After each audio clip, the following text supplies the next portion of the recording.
ये तो मैंने अपनी बेटी की तरह माना है। अगर मेरी बेटी के साथ कुछ ऐसा हुआ होता तो मैं इतनी शांति से नहीं बैठती। जानती थी रजत, तुम जरूर। इंस्पेक्टर सालवी, गिरफ्तार कर लीजिए इसे। यही है आशा भोसले का एक्सीडेंट करके भागने के जुर्म में अरेस्ट करने आए। अब नाटक करके कोई फायदा नहीं है, तो पूरी जिंदगी भर जेल में सड़ना चाहिए। लेके जाइए इसे। ने मेरे खिलाफ पुलिस में कंप्लेंट कर दी है। सच तो ये है कि एक्सीडेंट मैंने नहीं बल्कि कियान ने किया है। मैं कियान को कुछ नहीं होने कियान ने एक्सीडेंट किया है। तुम्हारे लिए कोर्ट से नोटिस आया है। ये नहीं होगा। ये अदालत का ऑर्डर भेजकर खुद को बहुत होशियार समझने लगे हो। सभी तुम्हारी हिम्मत कैसे हुई मेरे खिलाफ कंप्लेंट करने की? आशिका मैं कंप्लेंट वापस ले लूंगी, बस तुम मेरी आई के सामने अपना गुनाह कबूल कर लो। तो अभी टेंशन ले ही मत। जग्गू आ गया ना, मैं उसको सजा दिला के ही रहेगा। तुमने कियान से एक्सीडेंट करा दिया, उसे क्रिमिनल बना दिया है तुमने। तुम्हारे वजह से मेरे बेटे की कस्टडी मुझसे चली गई। हर्ष, मैं तुम्हें नहीं छोड़ूंगी। हर्ष, मैं तुम्हें नहीं छोड़ूंगी। मैं तुम्हें किसी भी कीमत पे छिपने नहीं दूंगी। मुझे माफ कर दो, क्योंकि मैंने तुमसे छुपाया कि आशिका ने ही आई का एक्सीडेंट किया है। बात करेंगे। I love you, I love you, I love you। ये बात किसी के सामने नहीं आनी चाहिए। आशिका ने इसके ऊपर कौन सा जादू कर दिया है? उसकी हर बात मानने लगा है। ओके बस।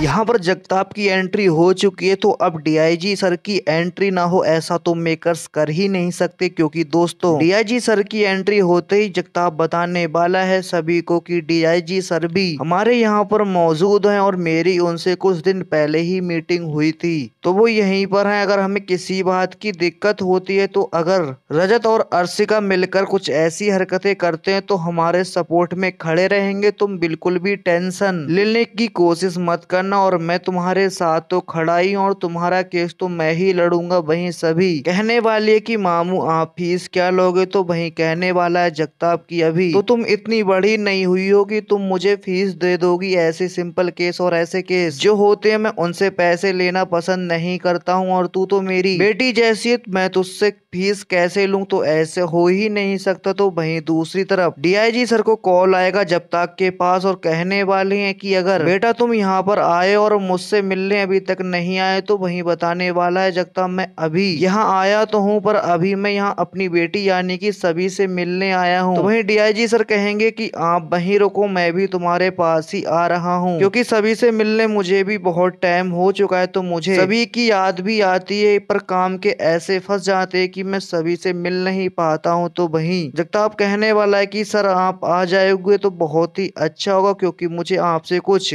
इम्पोर्टेंट बात भी करनी है सभी से रिलेटेड। में जगताप और डीआईजी सर और सभी पहुंच जाएंगे नीचे मैदान में और दोनों तीनों बात करेंगे और बताने वाले हैं सभी की प्रॉब्लम के बारे में कि जो अभी ईशा का एक्सीडेंट हुआ था वो आशिका ने किया था, और इसका पति यानी कि रजत उसको बचाने के लिए बहुत सारी कोशिशें कर रहा है और अपनी सारी फोर्स लगा रहा है। तो वहीं डीआईजी सर कह रहे हैं कि उसको जो करना है करने दो, मैं तुम्हारे साथ हूँ, उसकी कोई भी सोर्स मेरे आगे तक नहीं होगी। जैसे ही रजत नीचे पहुंचेगा तो डीआईजी सर पकड़ लेंगे रजत की गिरबान को और कहने लगेंगे कि तुम्हारी हिम्मत कैसे हुई मेरी बेटी के साथ ऐसी हरकत करने की। तो वहीं रजत कहेगा कि मैं मजबूर था, मैं अपने बेटे कियान के लिए इतना मजबूर था कि मुझे क्या गलत क्या सही क्या मुझे काम हो रहा है मुझे बिल्कुल भी पता नहीं था। मुझसे एहसास हो चुका है, मैंने सभी से माफी भी मांगी है, पर सभी मुझे माफ करने के लिए तैयार ही नहीं है। वहीं डीआईजी सर कहेंगे अब तुमसे मुलाकात सभी की यहाँ नहीं बल्कि कोर्ट में या तो पुलिस स्टेशन में होगी, और रही बात आशिका की तो मैं पुलिस लेके जाकर ही रहूंगा, और तुमने जो उसकी मदद करी है गुनाहगार की, तो तुम्हें भी हवालात की हवा जरूर खिलाऊंगा। तो दोस्तों क्या जगताप और सभी और डीआईजी मिलकर रजत और आशिका को सजा दिलवा पाएंगे? हमें कमेंट करके जरूर बताइएगा। साथ ही लेटेस्ट ट्विस्ट देखने के लिए वीडियो को लाइक, चैनल को सब्सक्राइब कर लें दोस्तों।